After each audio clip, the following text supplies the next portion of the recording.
पुत्र,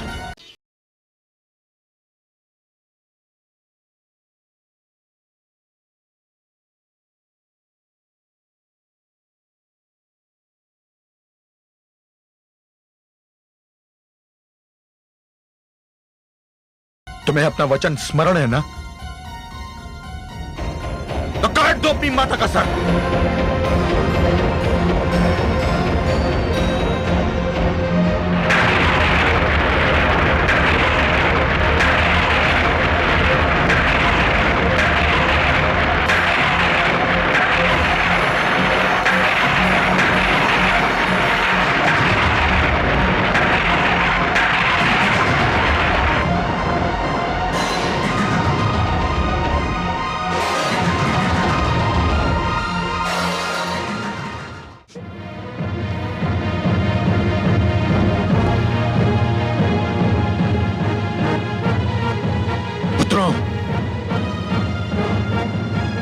तुम्हारी माता ने मेरे तुम्हारे समस्त परिवार के आदर सम्मान को धूल में मिला दिया है। उसने हम सबको लज्जा के सागर में डुबो दिया है। हम सब किसी को मुंह दिखाने के योग्य नहीं रहे। हम कुछ समझे नहीं पिताश्री। समझने की आवश्यकता भी नहीं है। आवश्यकता केवल इसकी है कि समस्त संसार ये जान ले कि एक ऋषि के परिवार के आदर सम्मान को धूल में मिलाने वाली स्त्री को क्या दंड मिलना चाहिए। पुत्रों, मैं तुम्हें आदेश देता हूं कि जाओ और अपनी माता का सिर इसी पल उसके धड़ से अलग कर दो। जाओ। ये क्या कह रहे हैं आप? क्या मैं किसी अपरिचित भाषा में बात कर रहा हूं? मैंने कहा कि वध कर दो उसका। वध कर दे? किंतु क्यों? मुझे तुम्हारी माता के चरित्र पर संदेह है। क्षमा करें पिताश्री, या तो आपसे कहने में कुछ भूल हो रही है या फिर हमसे सुनने में कुछ भूल हो रही है। ना तो मुझसे कहने में कोई भूल हो रही है और ना ही तुमसे सुनने में। सत्य तो यह है कि मुझे तुम्हारी माता के चरित्र पर अब विश्वास नहीं रहा। किंतु ये कैसे संभव है पिताश्री? क्या मेरी बात पर विश्वास नहीं है तुम्हें? किंतु हमें माताश्री के चरित्र पर भी विश्वास है। अर्थात तुमको मेरे कथन से मिथ्या की गंध आ रही है। नहीं पिताश्री, किंतु हमारी रगों में दौड़ते रक्त से आज भी माताश्री के मातृत्व की सुगंध उठ रही है, और यह सुगंध हमें यह बताने के लिए पर्याप्त है कि यह मातृत्व एक चरित्रवती स्त्री का है। दूसरे शब्दों में तुम चारों मेरे आदेश को नकार रहे हो, अपनी मर्यादा का उल्लंघन कर रहे हो, पाप कर रहे हो तुम लोग। पिताश्री, हमें ज्ञात है कि पिता की आज्ञा का पालन न करना पाप है, किंतु माता का वध करना भी महापाप है। किंतु कोई ना कोई पाप तो करना ही होगा। अब यह निर्णय ले लो कि तुम्हें कौन सा पाप करना है। मेरे प्रश्न का उत्तर क्यों नहीं देते? चुप क्यों हो? पिताश्री, यदि हमारे भाग्य में पाप करना लिखा है तो हम पहला पाप करेंगे, किंतु माताश्री का वध करके उनके रक्त से अपने हाथ रंगने का महापाप कदापि नहीं करेंगे पिताश्री। दुर्भाग्यशाली हो तुम, दुर्भाग्यशाली। अपराध किया है तुम चारों ने, और इस अपराध के लिए मैं तुम लोगों को जीवन भर क्षमा नहीं करूंगा। चले जाओ यहां से, दूर हो जाओ मेरी दृष्टि से।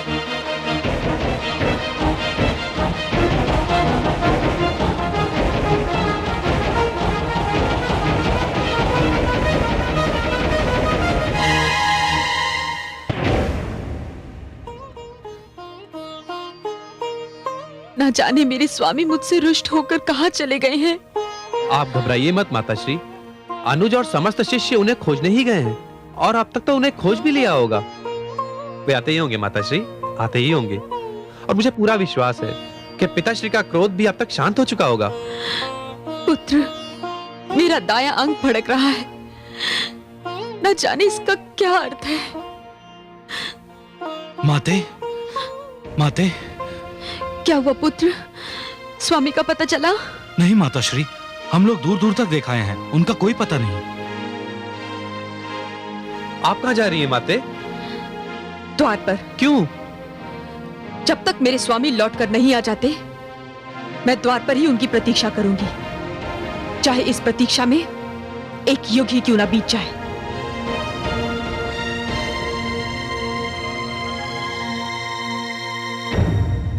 मैं मां हूं, धरती मां। रेणुका ने तो अपनी समझ से अपने पतिव्रता होने का प्रमाण दिया,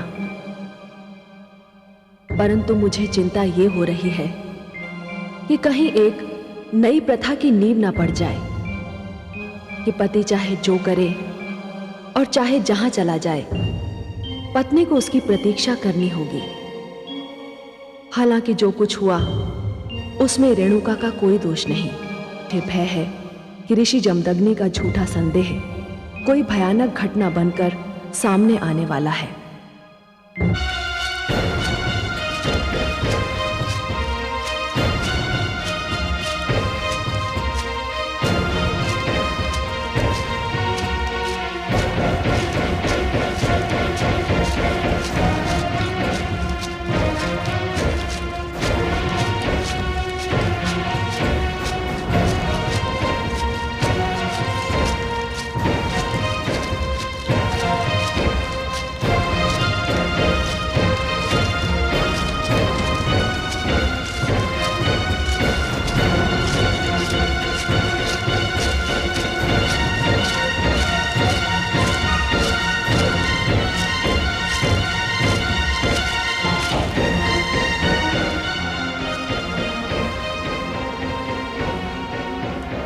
पिताश्री,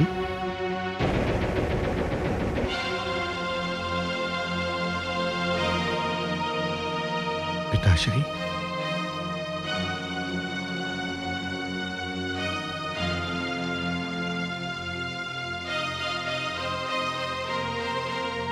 पिताश्री, मुझे नहीं पहचाना पिताश्री? मैं आपका पुत्र। पुत्र राम। हाँ पिताश्री। पुत्र राम, मेरा पुत्र। पिताश्री, पुत्र राम, पिताश्री, मेरा राम।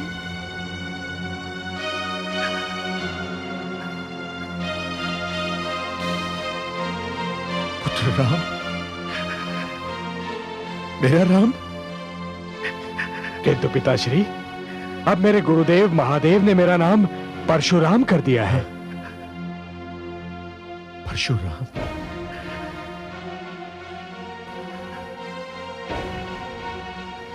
क्या हुआ पिताश्री?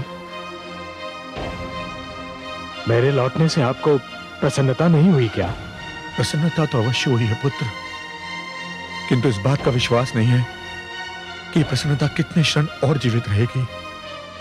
आप ऐसा क्यों कह रहे हैं पिताश्री? तो क्या कहूं, मेरे चारों पुत्रों ने मेरे आदेश का तिरस्कार किया है, तो मैं पांचों से क्या अपेक्षा करूं और क्यों करूं?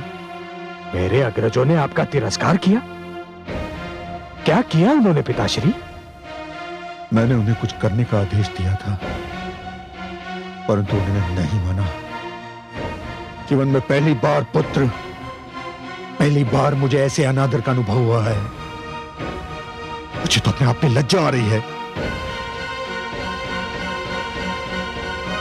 पिताश्री, मुझे खेद है कि मेरे अग्रजों ने आपको दुख पहुंचाया, परंतु अब तो मैं आ गया हूं। आप मुझसे कहिए, मुझे आदेश दीजिए कि आप क्या चाहते हैं। आपका आदेश तो भगवान का आदेश है, पितृदेवो भव। और यदि तुमने भी मेरे आदेश से असहमति प्रकट की तो? पिताश्री, मैं असहमति क्यों प्रकट करूंगा? आप आदेश देकर तो देखिए। मैं आपके आदेश का अवश्य पालन करूंगा। मुझे वचन देते हो पुत्र? पिताश्री, वैसे वचन की कोई आवश्यकता है तो नहीं, किंतु यदि मेरे वचन से आपकी सांत्वना होती है तो मैं आपको वचन देता हूं कि आप जो भी आदेश देंगे, मैं बिना कोई प्रश्न पूछे आपके आदेश का पूर्णतया पालन करूंगा। चिरंजीवी भव पुत्र, चिरंजीवी भव। आज तुमने मुझे वो प्रसन्नता दी है जो किसी भी पुत्र ने अपने पिता को नहीं दी होगी।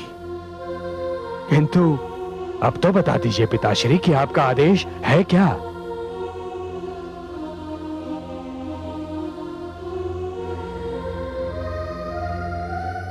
आश्रम चलो पुत्र, वहां तुम्हें सब कुछ बता दूंगा मैं।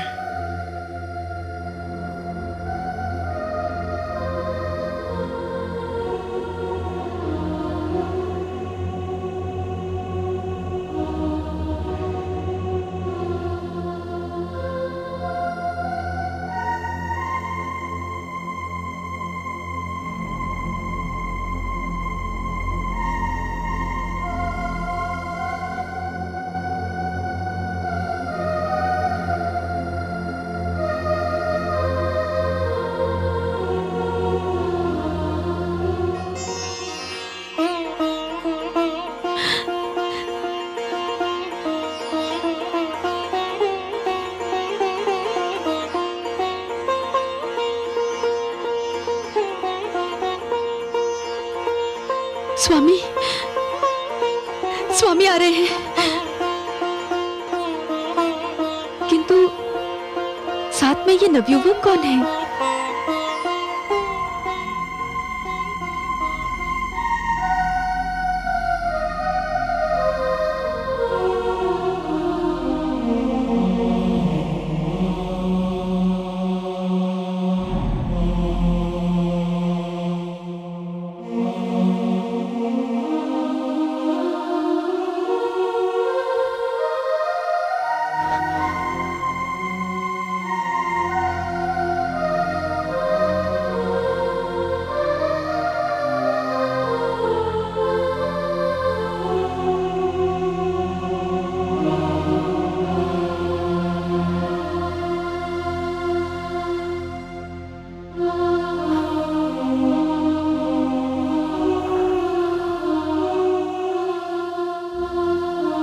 कितने समय उपरांत उन चरणों को छू रहा हूं जो एक पुत्र के लिए स्वर्ग समान होते हैं। हे माता, अपने पुत्र राम का प्रणाम स्वीकार कीजिए माता।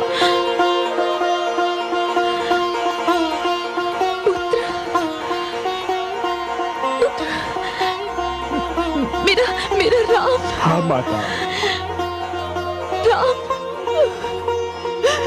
राम तुम आ गए पुत्र। हाँ माता। मेरे लाल। हे माते।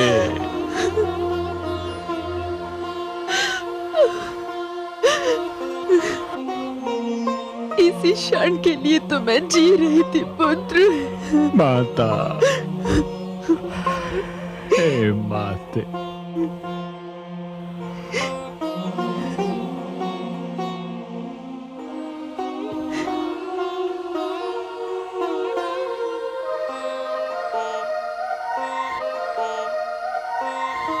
स्वामी,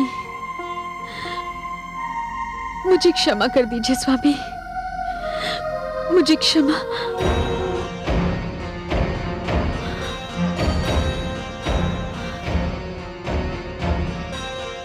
स्वामी,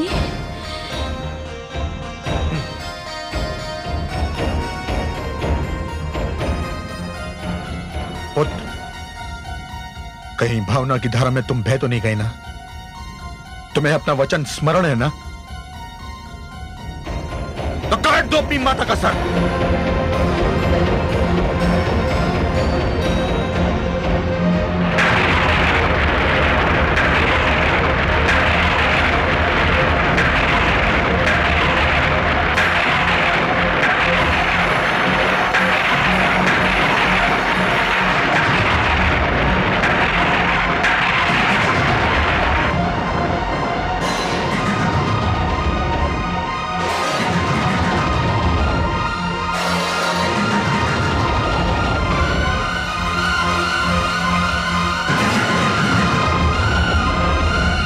मेरी आज्ञा का पालन करने में इतना विलंब क्यों? काट दो अपनी माता का सर।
हे परशु, तुझे मैं अपने गुरु शिव शंकर का दिया हुआ वरदान समझूं या अपने दुर्भाग्य का प्रतीक? तुझे मैंने पाया था मानवता के शत्रु सहस्रार्जुन का वध करने के लिए। तुझे मैंने पाया था अपने माता पिता के शत्रु सहस्रार्जुन का वध करने के लिए।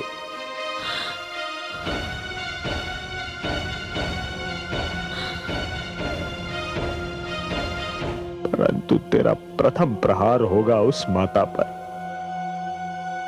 जिसकी कोख से मैंने जन्म लिया, जिसकी गोद में मैंने अपने जीवन का प्रारंभ किया, जिसके प्रेम के ऋण से मेरा रोम रोम बिंधा हुआ है, जिसका प्रेम मेरे जीवन की महानतम पूंजी है, जिसके चरण स्पर्श करने के लिए मैं वर्षों से तड़प रहा था। गुरुदेव, हे शिव शंकर, हे समस्त देवी देवताओं, हे समस्त ऋषिगण, आप सब साक्षी रहना कि मैं केवल अपना वचन निभा रहा हूं, केवल अपने पिता की आज्ञा का पालन कर रहा हूं।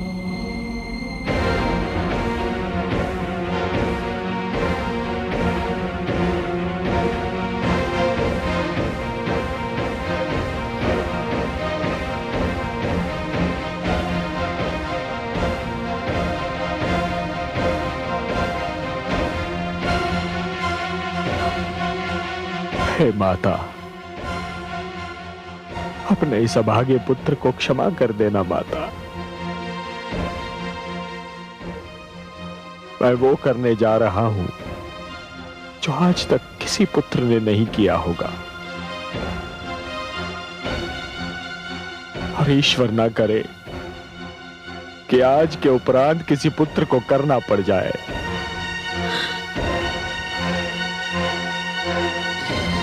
क्षमा माते, क्षमा माते।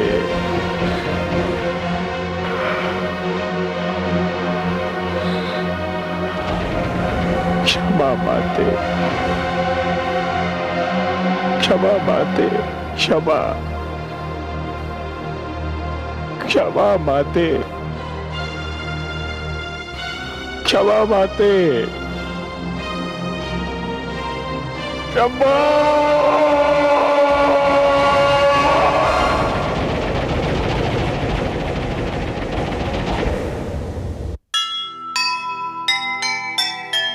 ये कैसा अन्याय है, ये कैसा अंधेर, एक झूठे संदेह ने डाले मन में फेर। जो लगता था आज तक एक सुखी संसार, ऐसी विपदा आ पड़ी, बिखरा वह परिवार, बिखरा वह परिवार।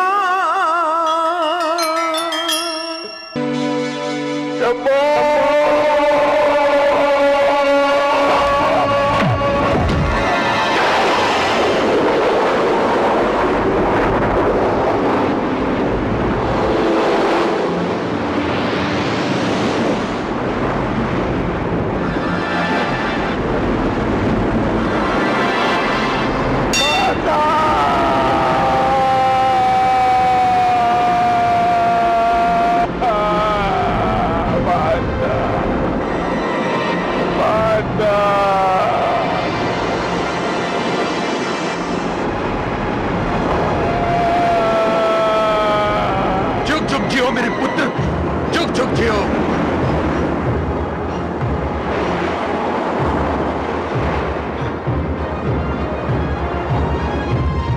जुग जुग जियो मेरे पुत्र, जुग जुग जियो, जुग जुग जियो पुत्र। मुझे तुम पर गर्व है पुत्र, तुमने आज्ञाकारिता का इतिहास रचा है। मैं बहुत प्रसन्न हूं, अत्यंत प्रसन्न हूं। इस आज्ञाकारिता के पुरस्कार के रूप में आज तुम मुझसे कुछ भी मांग सकते हो, कुछ भी मांग लो पुत्र, जो चाहे मांग लो।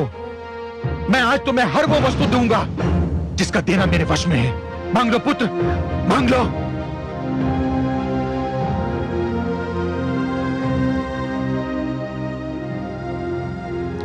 आप सत्य कह रहे हैं पिताश्री? क्या मैंने जीवन में कभी असत्य कहा है पुत्र? क्या चाहते हो तुम?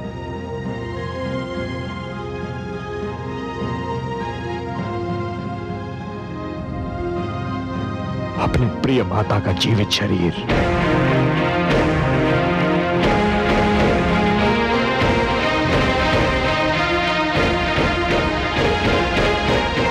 क्या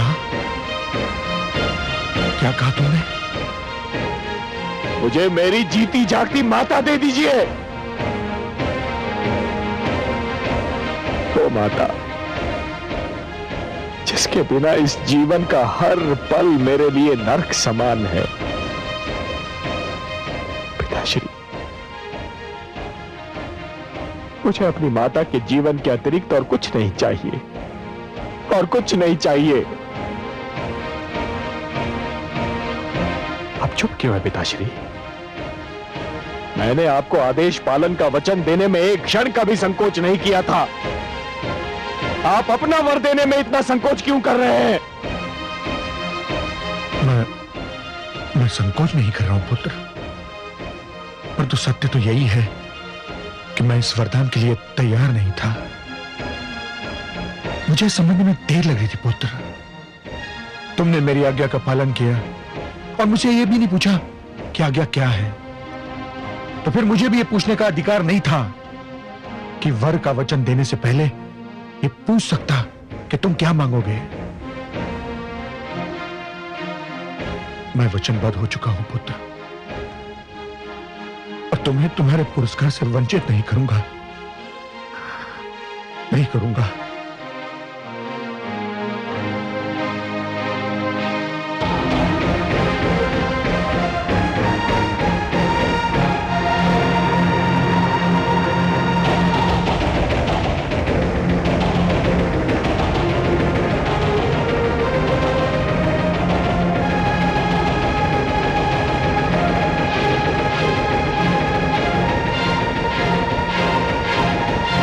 कलश चल लाओ। पिताश्री, जल।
माते,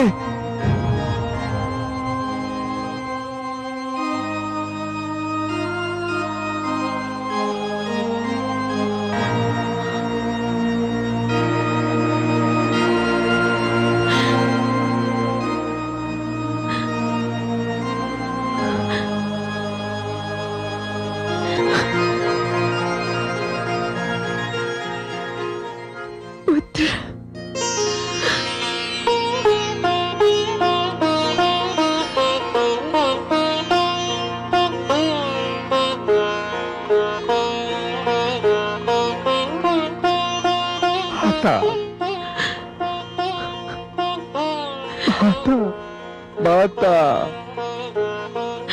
माता, पुत्र, मेरा माता।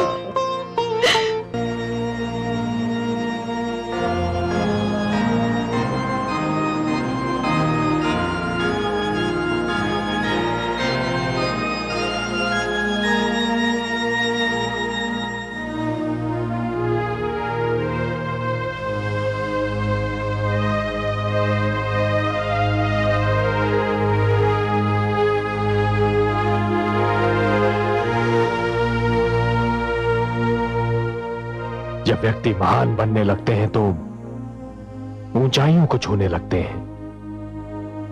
सारी सांसारिक बातें उसके लिए छोटी हो जाती हैं, उनका कोई महत्व नहीं रहता। ऋषि जमदग्नि तो महानता के शिखर पर पहुंच गए थे, तो आपसे यह कार्य कैसे हुआ पिताश्री?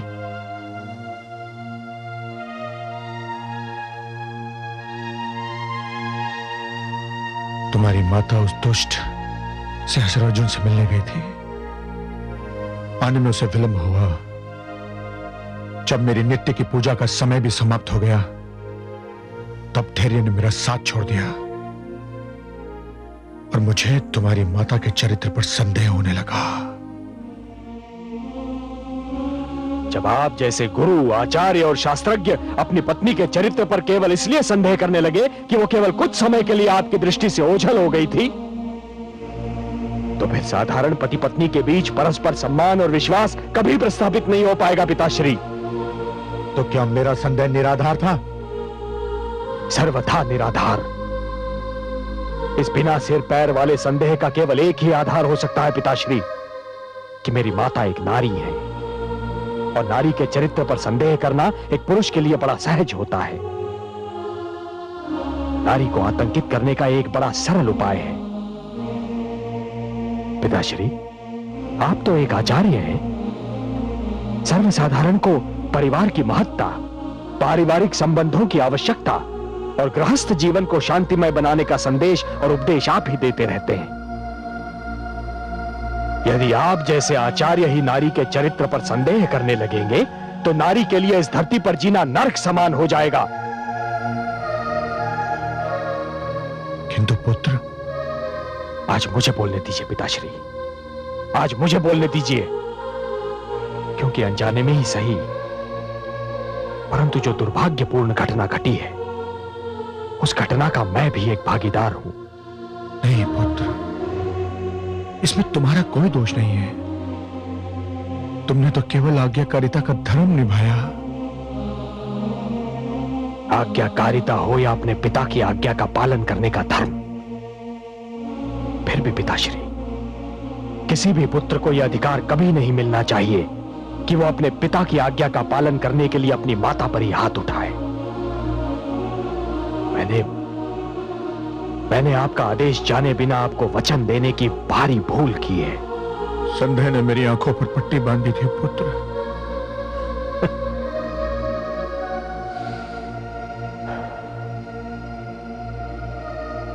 आज मुझे ज्ञात हुआ पिताश्री कि वो चाहे कोई महात्मा हो या एक सर्वसाधारण व्यक्ति, परंतु जहां बात एक नारी की आती है, वो केवल एक पुरुष होता है। केवल एक पुरुष जो एक नारी को अपने से छोटा, अपने से अधम और अपने से निम्न श्रेणी का मानता है।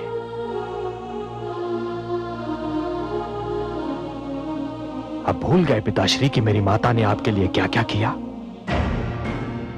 वो एक राजकन्या थी। राजभवन के ऐश्वर्य में उनका जन्म और पालन पोषण हुआ था, परंतु केवल आपके प्रेम के कारण उन्होंने एक ऋषि की कुटिया को अपना घर संसार बना लिया। उस प्रेम, उस त्याग और उस स्नेह का यही पुरस्कार मिलना था उन्हें? नहीं पिताश्री, नहीं। यह अन्याय केवल मेरी माता के साथ नहीं हुआ है, यह अन्याय तो समस्त नारी जाति के साथ हुआ है। घोर अन्याय, अक्षम्य अन्याय। शंभो शंभो शंभो।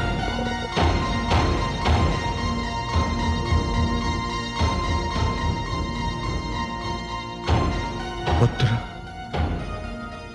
मुझे आभास हो रहा है कि मैंने अनावश्यक शीघ्रता से कार्य लिया। मुझे क्षमा कर दो पुत्र, मुझे क्षमा कर दो। क्षमा तो अब केवल माताश्री कर सकती हैं, आपको भी और मुझे भी।